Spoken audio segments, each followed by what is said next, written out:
شلا أحداث وقعوا في هذا العام وانا والله ما عرفت باش نبدا. واش نبدا بالاساتذه اللي بسلوا وزادوا في البساله، والعام ساله والدراري خرجوا كسالى. علاش حنا فقراء؟ وعلاش حنا فقراء؟ علاش حنا فقراء؟ هذاك موضوع اخر نجاوب عليه من بعد.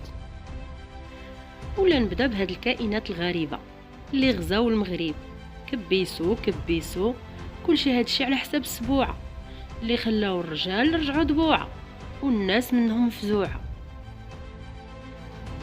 الناصري خلى نادي الوداد بلا رئيس ومشى للحبيب بيس، وكاينه حمله كبيره على الفاسدين بحالو راهم كيتنقاو 2.0. على الله يخليو الدراوش يعيشوا متهمين بالفساد واهدار المال العام. نتمناو الخير من هنا لقدام.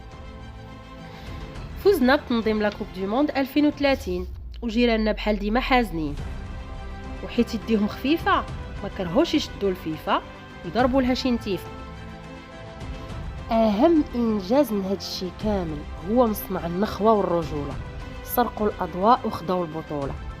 ما كنهضرش على الدوري السعودي اللي متبعو غير لياس من الحياه ومسالي، رجالو تحت الصفر لا ضمير لا غيره، قابلين غير المهرجانات المسيئه والكبسه فوق الدسه.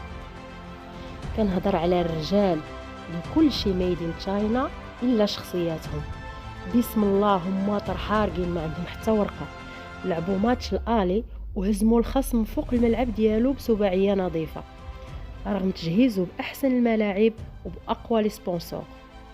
راه زاهيه ورقات حمر في الماتش ديال الغوتور. اللاعبين الزوار شي نساحب شي تسطى، وربي مع الحمر ان شاء الله دعائنا.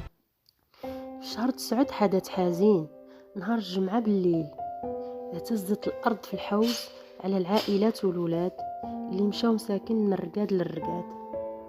ولكن بلاد الكرم ومنبت الأحرار تضامنوا دواو الجروح ونقصوا الأضرار. كل شي العالم فينا حار، حتى ماكرون الغدار بغى زعما يساعدنا. ساعة الله يجعل البركة في سيدنا، سد عليه الباب وقال له سير دير الخير غير في الطلاب.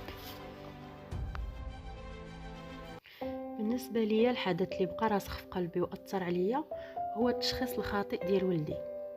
كنبغي نشكر من هنا خوتي بجوج العزاز على قلبي والعائله اللي واساوني وبكاو معايا، وكنقول لهم شكرا على حبكم. اللي بغالي وليداتي راه بغاني انا، واللي اداهم ولا كرههم راه كرهني انا واداني انا.